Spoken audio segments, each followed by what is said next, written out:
Bonjour à tous et bienvenue sur boursicoté.com pour cette nouvelle analyse technique Forex et matières premières avec une paire de devises euro-dollar qui confirme ici sa tentative de consolidation. On est venu ici attaquer la zone des 1.2080 avant de remonter ici dans cette zone de range, donc entre le point haut significatif ici des 1.2177 et la zone de support des 1.2080 qui a été support donc sur la séance du jour avec notamment le discours de Christine Lagarde, et donc on se stabilise ici au sein de cette zone. Donc clairement on est dans une phase ici de consolidation horizontale, cette attaque ici n'étant pas réellement significative par rapport à une éventuelle phase de consolidation plus marquée.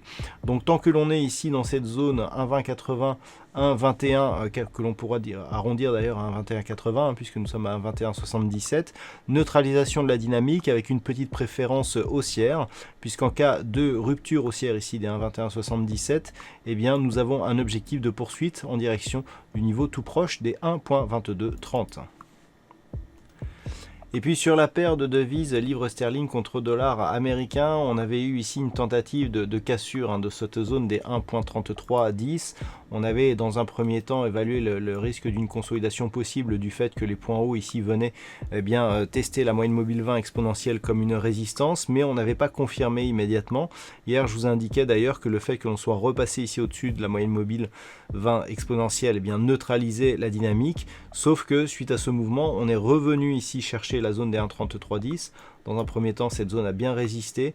On a rebondi sous la moyenne mobile 20 exponentielle et on a cassé cette fois-ci la zone des 1.3310. Alors, on est sur une zone ici intermédiaire puisque les cours sont venus chercher un point bas significatif qui avait déjà été testé, 1.3250 lors de la première attaque ici. On revient pour l'instant sur cette zone, mais d'un point de vue global, on voit bien ici que nous avons ce point haut significatif juste au-delà des 1.35 et que suite à cela on commence à avoir des velléités baissières de plus en plus fortes. Donc clairement, tant que la zone ici des 1.3310 n'est pas reprise à très court terme, nous avons un objectif de poursuite ici sur cette zone des 1.3160. Sur l'or, là aussi la tendance se fait assez hésitante puisque on avait signalé ici un retour des cours au-delà de la zone des 1850 $ l'once, et puis on est repassé ici sous cette zone. Alors c'est assez intéressant d'ailleurs puisque cette zone ici des 1850 elle est toujours testée d'une manière assez fréquente désormais, puisqu'on avait ici résistance, là on a eu cassure, on a recassé ici et depuis sur ces deux bougies on a donc cette zone qui agit comme résistance. Mais ce qui est intéressant, c'est que on est clairement ici sur un setup de retournement baissier. Vous voyez ici comment la moyenne mobile 20 ici en rouge agissait comme support sur la dynamique, et que au final sur ce changement de tendance, si on enlève ici si on occulte la zone des 1850 $ l'once, on a au final un changement de dynamique avec un quasi contact ici sur la bande de Bollinger inférieure. Retour ici sur moyenne mobile 20 exponentielle, et puis au deuxième retour ici, mais sans parvenir à excéder ici cette zone des 1850.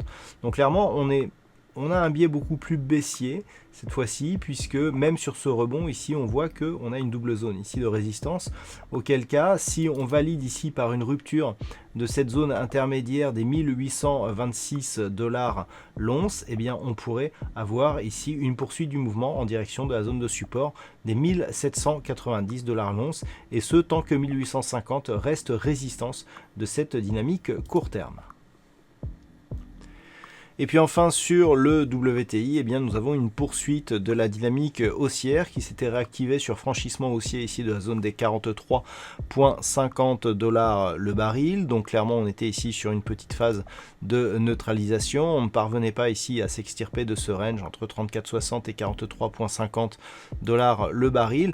Et là il semblerait que sur rupture de ce niveau, on prenne une toute autre dynamique, puisqu'on a cassé ici, on est presque revenu tester ce niveau en tant que support, et depuis, eh bien, on inscrit un nouveau plus haut significatif. On a presque atteint ici les 48 $ le baril, ce qui nous rapproche encore une fois du prochain objectif ici qui se trouve à 51 $ le baril d'un point de vue moyen terme. Donc clairement ici on est sur un signal de poursuite du mouvement haussier sur le WTI avec une zone d'invalidation à 43,50 $ le baril. Voilà donc ce que l'on peut dire sur cette analyse technique Forex et matières premières. Passez une bonne soirée, on se retrouve dès demain pour d'autres analyses techniques, toujours sur le site boursicoté.com.